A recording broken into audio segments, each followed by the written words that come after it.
I'm Rick Dior, and today we're going to talk about jazz reggae. Okay, so I don't play in a reggae band. I have played in a reggae band many, many years ago. I don't do it anymore.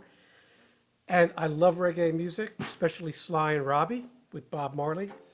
But it's not something I do on a regular basis, but I've gotten a lot of questions over the years and a lot of requests to do sort of a reggae video.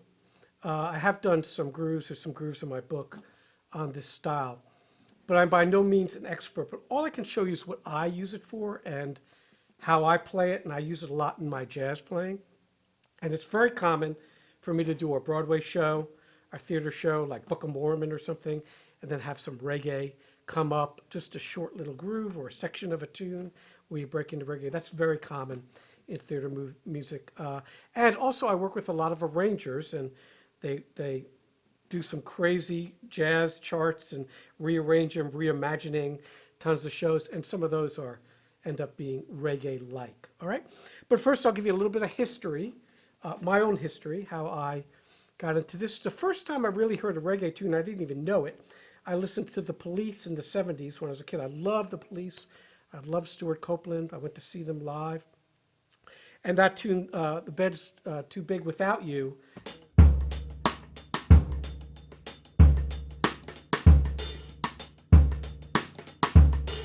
that's a very poor imitation of it, but you know, the bass, boo-doo-doo-doo-doo-doo-doo-doo.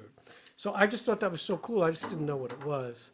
And then later I found out he was very influenced by ska and reggae and all that. And those first couple Police records, Walking on the Moon on the second record, and several tunes on the first record had a lot of reggae going on.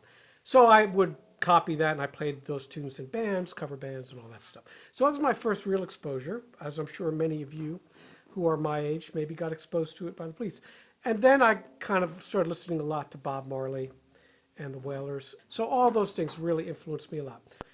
So one thing that has in common all throughout is that drop, normally. It can be on the snare drum, which is a backbeat, but it's mostly on the bass drum. So 1, 2, 1, 2, or if you're a fast 4, 1, 2, 3, 4, 1, 2, 3, 4. Okay? So it could be straight like this.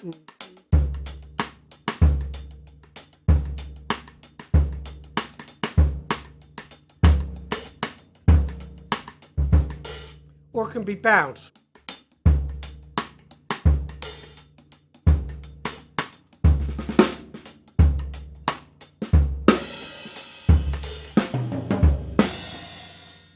Either way, all right? It's just the feel of the particular tune. Now, one tune that I heard later on in the 80s, early 80s, was a tune by Steps Ahead with Peter Erskine. Steve Gadd played in the original band, but then Peter Erskine played. And that tune was called Pools. So 1, 2.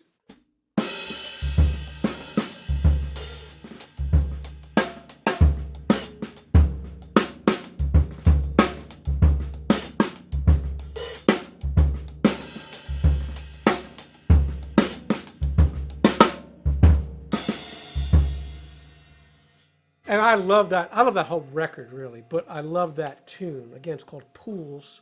I'll put the record up here so you can see and get it and listen to it. And that's reggae. And Peter Erskine actually happened to play a lot of reggae. There was a tune that I recorded recently on here, Mr. Phone Bone. That groove was this.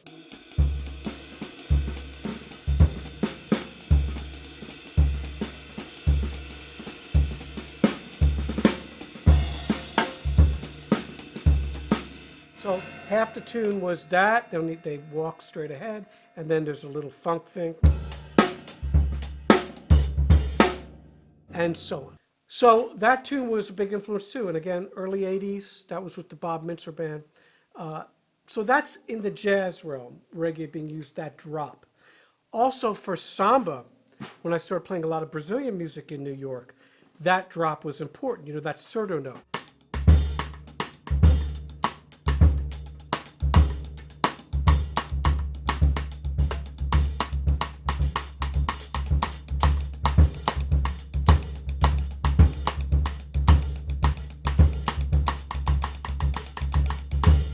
So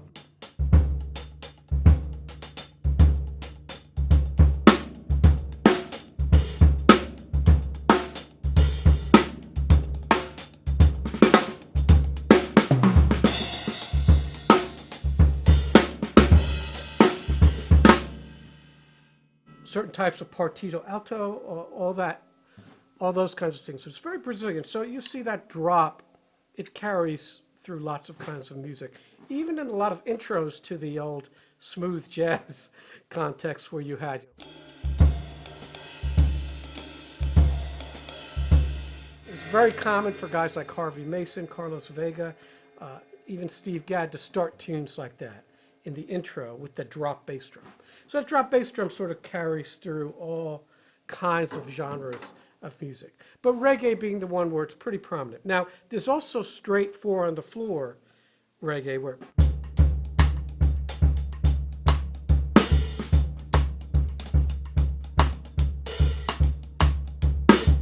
so that's just four on the floor, basically doing a loud bass drum.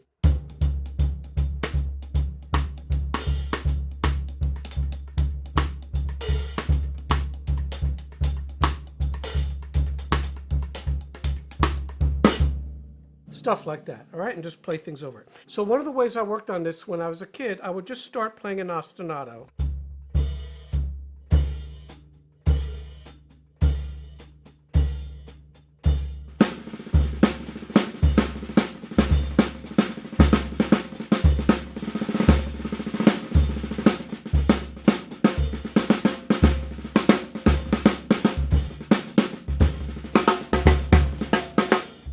And I would play these rudimental etudes over it, stuff from the Wilcoxon book, the Pratt book. I'd learn all those pieces over just that drop bass drum.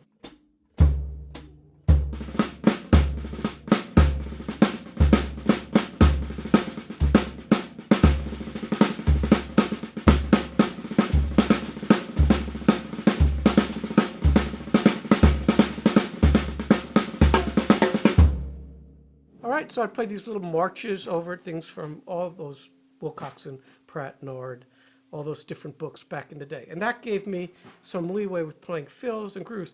And then I would work on just playing rhythms with the top of the kit, like this. If it's straight, I'd play this particular ostinato.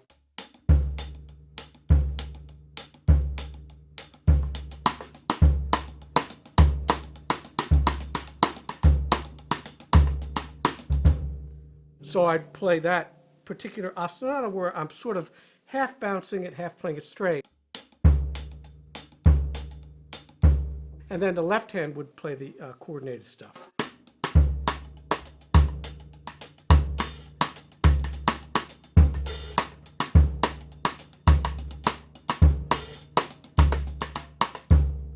And that was tricky. So that's something that you want to work on. And also when you're doing that, it's good to play along with some music so you get the correct feel. And then for the jazz stuff, I do the same thing. So this would be the ostinato.